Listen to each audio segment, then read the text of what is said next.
Oyilunga lomkhonto wesizwe uthi kubuhlungu ukuthi abantu besifazane bayalalwa ukuze bethole izikhundla emsebenzini. Ama-relationship amaningi uthi aphelile ngenxa yokuthi abantu besifazane banukubezwa ngokocansi komasipala abaphethwe yi-IFP kanye ne-ANC. Kuthiwa banawo ngisho amahloni ngoba baze balale ngisho nabantu abadala. Abanye babo bakhokhiswa ngisho iy'mali. Kodwa-ke bathi be-MK bazoprotecta i-dignity yomuntu omnyama nabesifazane. Hayi masosha kaThambo, ngithunywe Oliver Tambo ekuseni nje ukuthi ngizokhulunyiswa-ke uthando lomkhonto wesizwe. Masosha vele emandleni songena, kuyacaca.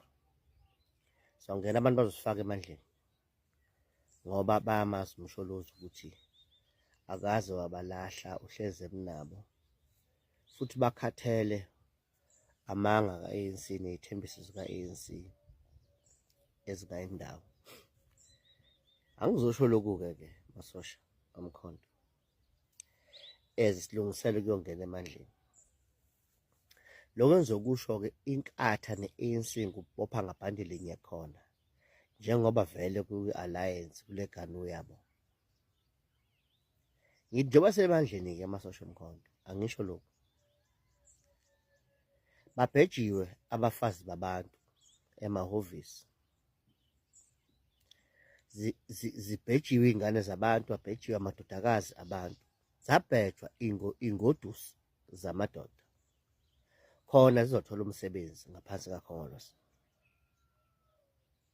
Amavajini awaluzile ama-virginity awo komasipala abaphethwe inkatha no-ANC. Siyakwazi lokho. Ngisho lo mfazi wayengenanhloso yokufebela indoda yakhe, wayithi wasekufika abambe itafula ngaphansi kobuholi ka-ANC ne-IFP. Iqiniso lelo. Sexual assaults, gender-based violence through sexual extortion. It is a culture and a norm. Abafazi babantu ababhekene nayo, ama-traumas abafazi babantu ababhekene nayo ngoba amadoda abawasebenzi. Kuyimanje bahleli ney'mfihlo emizini yabo ukuthi indoda ihleli nje kazi masithole ngabamba itafula ngibambela indoda ethize nesikhundla kwamasipala ka-ANC. Kungenzekalani ngomendo wami?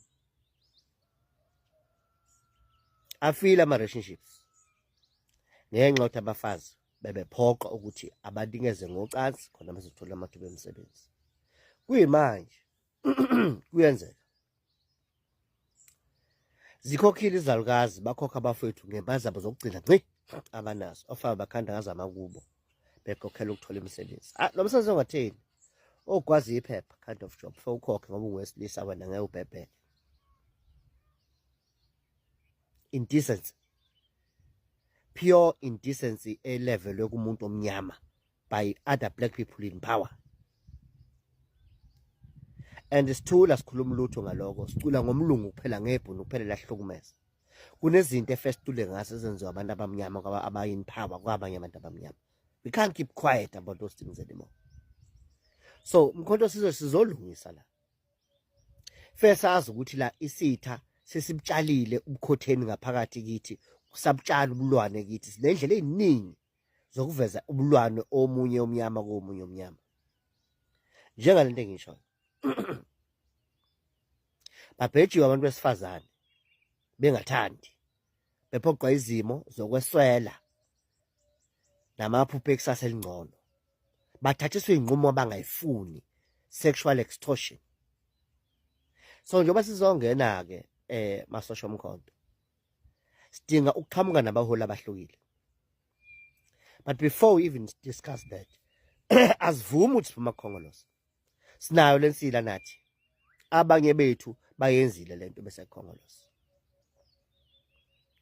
Siyadinga ukukhomitha amasosha omkhonto ukuthi thina-ke sizoyiprotecta i-dignity yowesifazane omnyama, sizoyiprotecta i-dignity yomuntu omnyama. Asizokumenza isifebe noma usikhotheni kuqala kumbe isigebengu kuqala phambi kuba thola umsebenzi. Siyadinga amasosha omkhonto ukuthi sibe nohla olucacile nemibandela ecacile. Noma ubani othunywayo ukuyomela umkhonto wesizwe ngabe zingene lekhansela noma yikuphi, kube ne-code of conduct umuntu ayisanayo ezokhuluma nge-sex extortion ukuthi angenayo i-history of sex extortion, angizokwenza sex extortion to give imisebenzi. Ne-nepotism siyazi kwenzakalani kwaKhongolose. Mangabe uhlalo nje kwawiqabane la kaKhongolose, indoda yakhe mayengowesifazane izosebenza kamasipala, naye uzosebenza kamasipala. Ingane yakhe entombazane izosebenza kamasipala, i-boyfriend yayo izosebenza kamasipala, abangani bakhe izosebenza kamasipala. Siyazi masosha omkhonto ukuthi nje u-ANC namhlanje yilawo ma-behaviors. Ukuhluleka ukugcina izithembiso, ukuhluleka kuba qotho emsebenzini. Yingakho namhlanje u-ANC nje ukubhebha abantu besifazane ngengcindezi ukuthi bafuna unikezwa amathuba. Ukukhokhisa, ukugwaza. Mawungenamali uyohlala ekhaya uyozuza uyofa. Ngokubuka kwami lento engiyibale zontathu zifana nsene apartheid. Zifana nsene nokufakwa ibhuzu ey'ngqeni. Zifana nsene nokuboshwa ukugweba isigwebo sentambo uyolengiswa. Nithi akaphile kanjani lo muntu esenimenze walala nendoda engafuni ekade efisa ukuthembeka kumyeni wakhe ekhaya. Abanye ngisho umama abadala nebabeni babhebha lapha kaKhongolose. Umama abadala ngisho izalukazi angisho ilutho. Virgin izalukazi mfazi ntombi kwani. Ngobani abantu abamnyama abanencindezi befuna umsebenzi ikakhulukazi abesifazane. Ibhadile abesifazane uthi konke kwehlela kubona. Bhadile abantu besimamilelo yonke ingcindezi yehlela kubona. Ngisho nokube kuyisishimane kuhamba lapha ukwenza umsebenzi kwanikeza umsebenzi kwawo nobhalanyana somewhere. Sekuzohamba kubhebha abafazi bamadoda imizi yonke ngobani sekuphatha ibhukwana lona ukuthi ama-toilet afakwa yikhona. Ikhona okusho ukuthi uyithoda lifakwe lapha. Nansi indlela lapha. Wathola nanekepisi ka-ANC nesikiphi esinoRamaphosa la esifubeni. Sekune-license yokubhebha bonke abantu nabangafuni ukubhejwa. Siyakwazi lokho masosha omkhonto ukuthi kuKhongolose kuyenze namanje kuyenzeka nasenkatheni kuyenzeka njengoba bese usombimbini nje labo bayifana osende liyalenga labo bonke. On top of that esoba nesihluku mathi ufike uzofuna i-service delivery normal awuphethe mali futhi awuzobhebhisa umuntu uzoyithola i-abuse. Uzobuka phansi sometimes ubuka phansi ubuka phezulu yibo laba bangena ngawo nomkhuba ukugwaza nanokuthi balala. Ayikho focus ngoba bafila ama-values manje. Abakwazi abantu ukuthola umsebenzi indecently bese befika bebe decent kuwona. It's not possible. If you got a job indecently, you'll be indecent in that job. Because there was no virtue in you to get into that job from the first place. Siyadinga-ke masosha omkhonto ukuyi-enda le-sexual extortion, ukuyi-enda le-women abuse, ukuyi-enda le-corruption yokugwaza ema-ofisi kahulumeni. Siyadinga ukuyi-enda le-indecency to women, this indecency to black people. Because all these things don't happen to white people. They're first done by white people to black people, now they're done by black people to black people. So umkhonto wesizwe umsebenzi mningi esibhekene nawo. Sidinga ukuklina komasipala.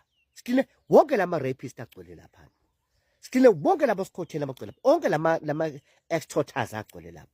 Wonke lama abusers abuse umuntu ezofuna iservice noma ezofuna umsebenzi abuser to the core, to the point that ungene una some dignity in you, you get out without any dignity because of how you are treated inside.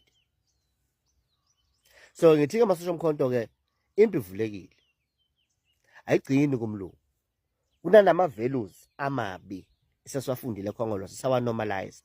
We need to go back and look into those values and transform them. They are behavioral, most of them. They are not political. They are behavioral. We need to solve them. You need to cleanse them. So umuntu nomuntu kothunywayo uMK inshezingene eliphansi. Asicheck i-sexual history yakhe. Asicheck i-criminal record yakhe.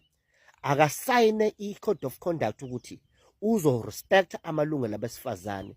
Uzo-treat wonke umuntu with fairness and dignity deserved. Uzobheka i-merit to award imisebenzi. konke nama-tenders akhona. And if umuntu ehluleka ukwenza lokho simhoshe, singamasosha thina. Kwi-military alikho i-social own spam hleze esibhilonga embuthweni. Ngokunjalo-ke nesikhundla masikunikile awuzokusi-owner first kwazi ukuphuca isikhundla sisinika omunye umuntu masubheda. So umkhonto kufe uzakhe ngendlela ukuthi kulula ukuxosha nokuqasha. Esimthumile la isosha silithumile labheda siliphuca isibhamu fast sinikeze enye isosha lihambe liyosebenza. Singamasosha thina kwi-military siyibambe lapho. Alikho isosha eli-owner isibhamu kwi-military. Fengabe bikho-ke futhi ngokunjalo oyisosha lomkhonto o-owner isikhundla kumkhonto. Umkhonto is a military wing. Ngiyayithanda into enziwa umsholozi ukuthi kube lula nje ukuqasha nokudiliza. Uze mase beqala sebefuna ukubhebha abafazi babantu. Komasipala nakuphi nasemphakathini sibahoshe kalula. Xoshe futhi la kumkhonto futhi ukumpela. Not ukuphuca isikhundla kuphela, siyaxosha nakumkhonto. Ngoba siyazi ANC namhlanje nje ilezi zinto. Uma siziba amasosha omkhonto izoshaya nathi. Le performance monitoring committee msholozi wayeqalayo e-ofisini ka-president president before Ramaphosa bekhiphe nale mhumeka ahamba nayo ayehlele ezantsi ezingeni likamasipala ezantsi ezingeni lekhansela.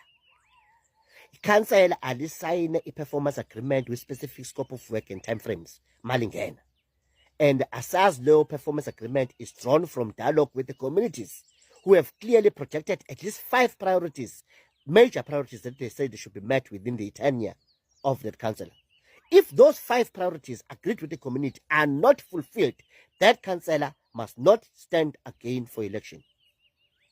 Performance monitoring agreement, we have to sign with them. It's time now we move things, priorities of black people forward. And it's time now who's assigned to do those things is held accountable. If you fail to deliver as per agreement with the community, with resources given to you, you must be withdrawn. Mandla.